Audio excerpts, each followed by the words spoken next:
रिवायत में मौजूद है कि सादिक आले मोहम्मद इमाम जाफर सादिक अलैहिस्सलाम, सुनो, मन अराद अन यकून फी जवार नबीयही व जवार अली व फातिमा फला यदा ज़ियारत अल हुसैन।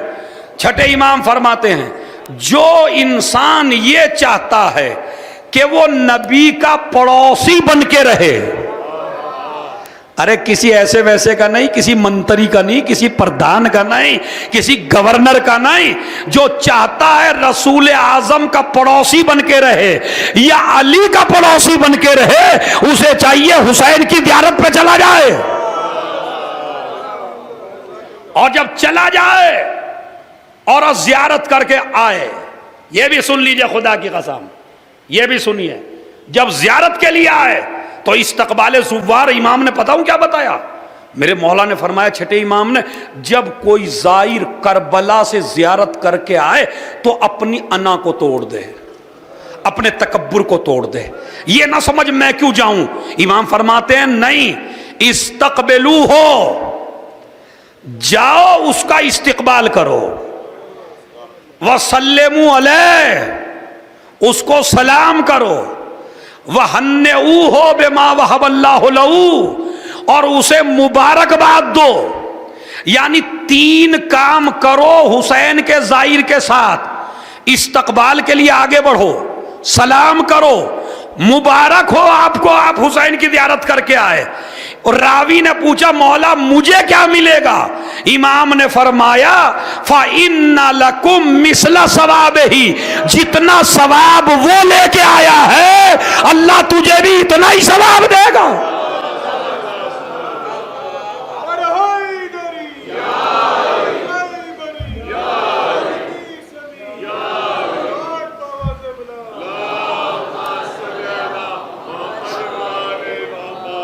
जितना सवाब वो लेके आया, अब इससे बड़ी क्या चाहते हैं आप भाई। और खुसूसन शबे जुमा, खुसूसन शबे जुमा, अल्लामा अमीनी हमारे मजहब के, मजहब शियत की रीढ़ की हड्डी है, हिंदुस्तान तक में आए हैं एक किताब लिखने के लिए। ऐसी किताब आज तक शियों में किसी ने लिखी नहीं जैसी अल्लामा अमीनी ने, और तुम्हारे हिंदुस्तान के आलिम लखनऊ के मीर हामिद हुसैन।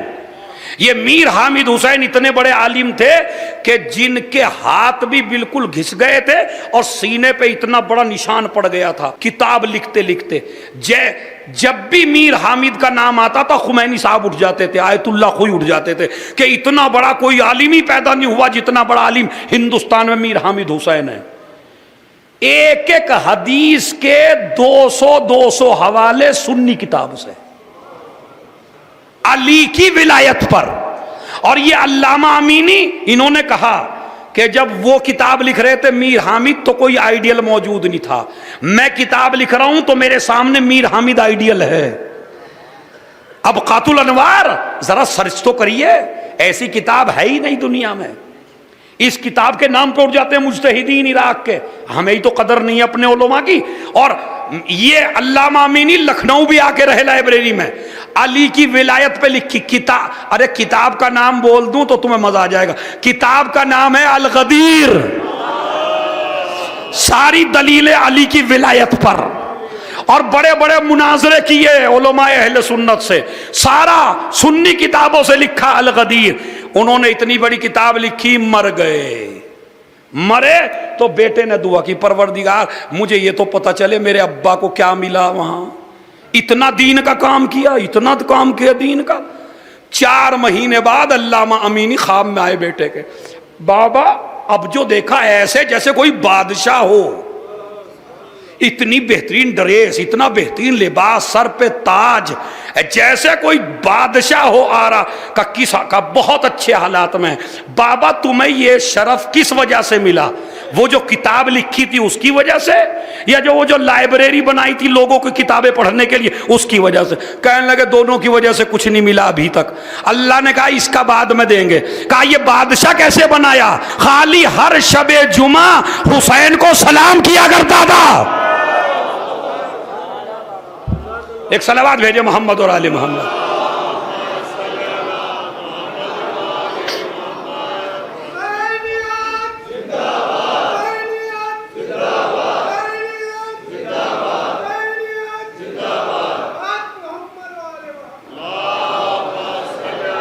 समझ रहे?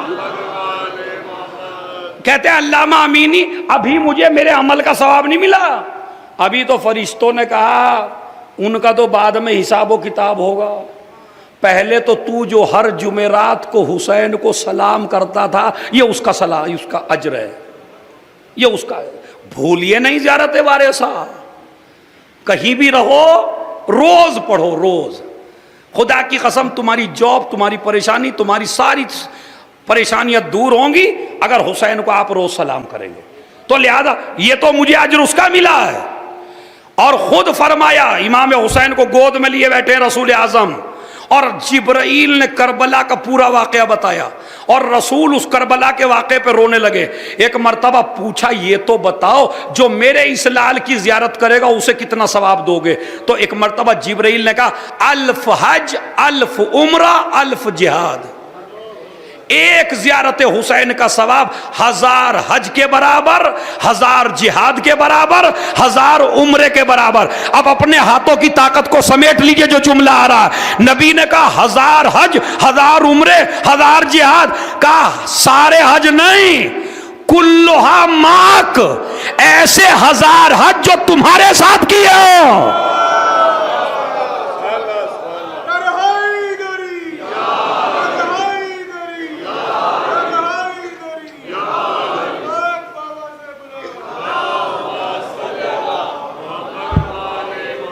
ऐसे 1000 हज जो तुम्हारे साथ किया। रसूल की एक चहीती बेगम, अच्छा आप क्यों हंसे भाई?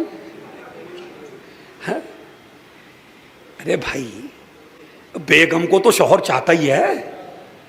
आइए वह मुसलमान जरा और ज्यादा बढ़ा देते हैं उसमें। तो रसूलुल्लाह की एक चहीती बेगम, अब मैं नाम ही नहीं लेता, आप खुद ही समझ गए नाम के बगैर, इसलिए कि अगर मैं अदब से नाम लूं तो बाज लोग बुरा मानते हैं। एक जगह मैंने मिंबर के अदब की वजह से कह दिया, हजरत क़िबला ये क्या करा आपने, और मेरे पे बिगड़ गए। अदब से नाम नहीं लिया तो दूसरा बिगड़ गया, मौलाना सुन्नी शिया कराओगे यहां से। अब मैंने कहा फिर मैं क्या करूं भाई, अब जिनके नामों में इतना फितना हो।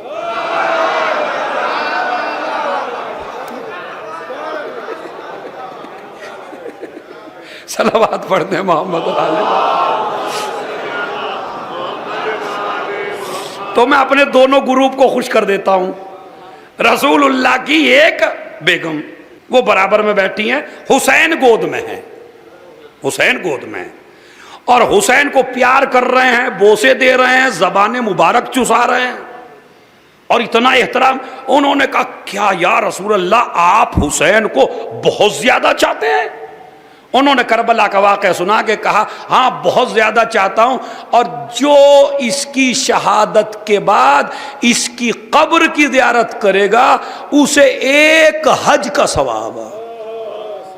अब वो कहा एक हज का, और ने कहा हज भी मुल्ला के साथ नहीं, मेरे वाले हज का। नबी ने कहा मेरे हज का, एक तुम्हारे एक हज का 5 का, 5 का 10 का। कहने लगी 10 का, कहने लगे 20 का। या रसूलल्लाह 20 का? 20 का नहीं 50 का, 50 का, 70 का। अब जैसे 70 का आवाज धीमी बिल्कुल हो गई, 70 का, 70 का नहीं 90 का। चुप हो गई, आगे नहीं बोली। नबी ने फरमाया ये तो तुम चुप हो गई, अगर कयामत तक पूछती रहती, अरे मैं तवज्जो चाहता हूं है भाई, अगर कयामत तक पूछती रहती तो मैं सवाब बढ़ाता रहता, इसलिए कि मसला मुल्ला का नहीं है, मसला हुसैन का।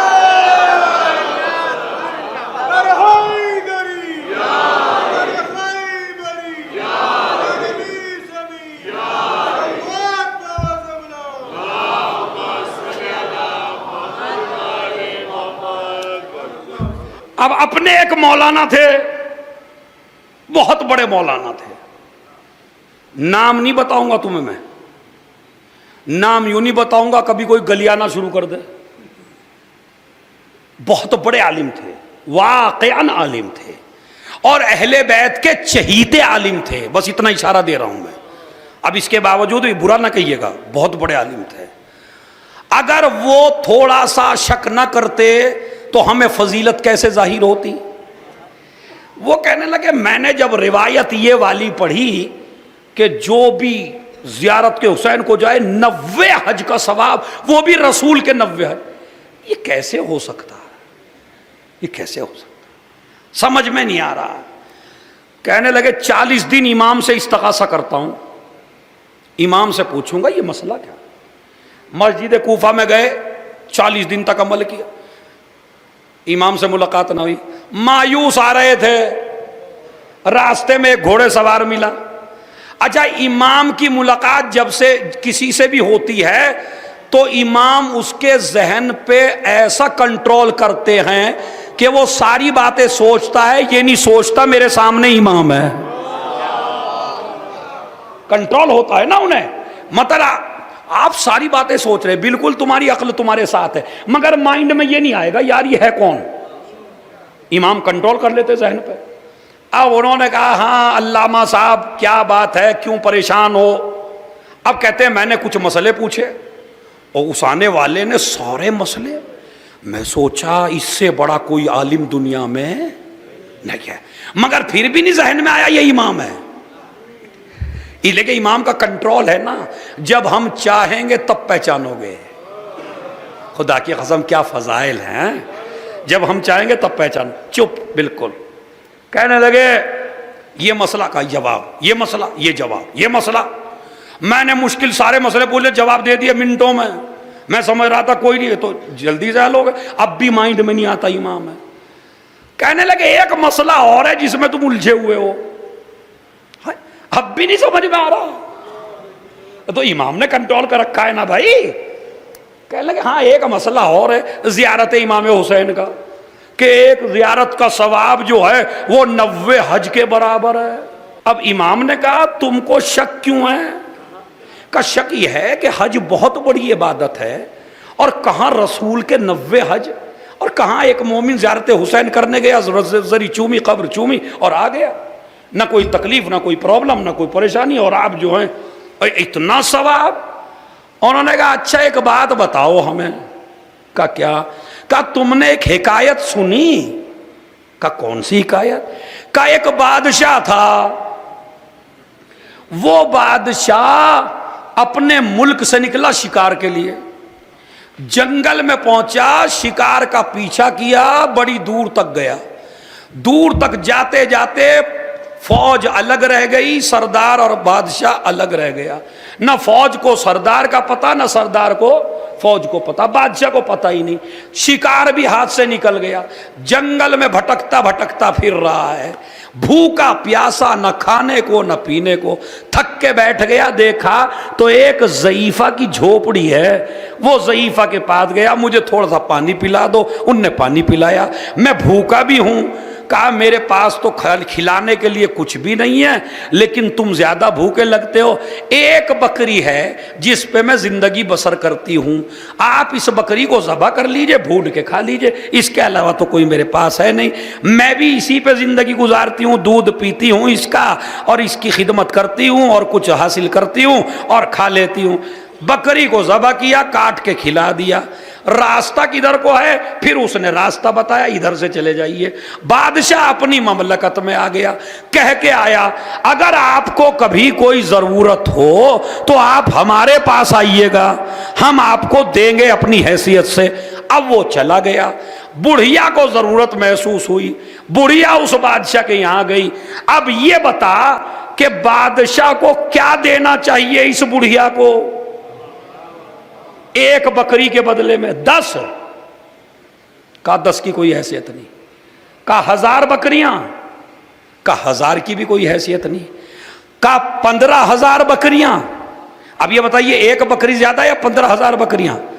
अल्लामा साहब कहते चले 15 से भी नहीं काम चलेगा, 2 लाख से भी नहीं काम चलेगा। कहले एक बकरी, 2 लाख बकरियां कहां, 1 करोड़। का 1 करोड़ से भी नहीं। कहा पे नतीजा बताओ क्या? कहा नतीजा बस ये है कि अगर बादशाह पूरी हुकूमत भी इस ज़ईफा को दे दे तो भी बदला उतरने वाला नहीं है। मैंने तो पढ़ दिया, मुझे नहीं पता किसकी समझ में आया किसकी समझ में नहीं आया। का 1 बकरी के मुकाबले में 1 लाख भी नहीं चलेंगे, 2 लाख भी नहीं। जो बुढ़िया के पास था वो बुढ़िया ने दे दिया, जो बादशाह के पास है वो पूरा बादशाह दे दे, जब भी बदला नहीं अदा होता।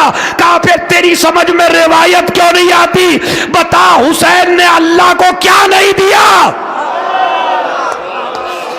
अल्लाह को हुसैन ने क्या नहीं दिया? घर दिया, बहन का पर्दा दिया, बेटे दिए, औलाद दी, का सब कुछ हुसैन को दे दिया।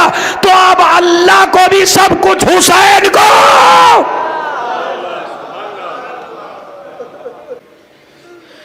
जो कुछ ज़ईफा के पास था वो ज़ईफा ने उसको दे दिया, तो जो कुछ बादशाह के पास है वो सारा बादशाह को दे दे। तो अल्लाह को हुसैन ने सब दे दिया। अल्लाह को क्या देना चाहिए? पूरी खुदाई हवाले कर दी हुसैन के। हुसैन जन्नत तेरी, कौसर तेरी, सलसबील तेरी, दुनिया तेरी, नाम तेरा, दुनिया मेरी, चलेगी तेरे नाम से। बताओ, खाली हुसैन उनको नहीं खिला रहे, खुदा वो है, खुदाई हुसैन की है, राज़िक वो है, खाते हुसैन के नाम पर हैं। अरे अपने नहीं खाते। पूरी दुनिया बना में हुसैन चल रही है। पानी की कंपनी वाले, मसाले की कंपनी वाले, चावल की कंपनी वाले, दूध की कंपनी वाले, शीरमाल की कंपनी वाले, बताइए जितनी भी कायनात में है दुकानें और शॉप्स, सारा बिकता है बना में हुसैन या नहीं? चाहे हुसैन को मानता हो या ना मानता हो। ये पानी वाले, ये पेप्सी वाले, ये सारे के सारे चाहे हुसैन के दुश्मन हो, खाते किसके नाम पे? तबर्रुक में क्या नहीं बटता, खरीद के ही तो लाते हो। ये है हुसैन, ये है हुसैन। 1000 हज के बराबर। अगर शबे जुमा में कोई हुसैन इब्ने अली की ज़ियारत वारिसा पढ़ ले तो इमाम ने फरमाया कि 1000 हज, 1000 उम्रे, 1000 जिहाद वा नबी अल्लाह आपके साथ में। यह है अजर सवाब, यह है हुसैन के बदले में अजर। और इंशाअल्लाह रोज मजलिसों में एक न एक रिवायत आती रहेगी। हुसैन ने सब कुछ दे दिया। हद यह है कि जवान बेटा भी दे दिया। आज खूब रोना, क्योंकि आज मखसूसी है हुसैन की कब्र की। शबे जुमा हुसैन की मखसूसी है। नहीं सोना जब तक हुसैन को सलाम ना कर लो। ये मखसूसी है आज की रात हुसैन। हर शबे जुमा हुसैन से मखसूस है।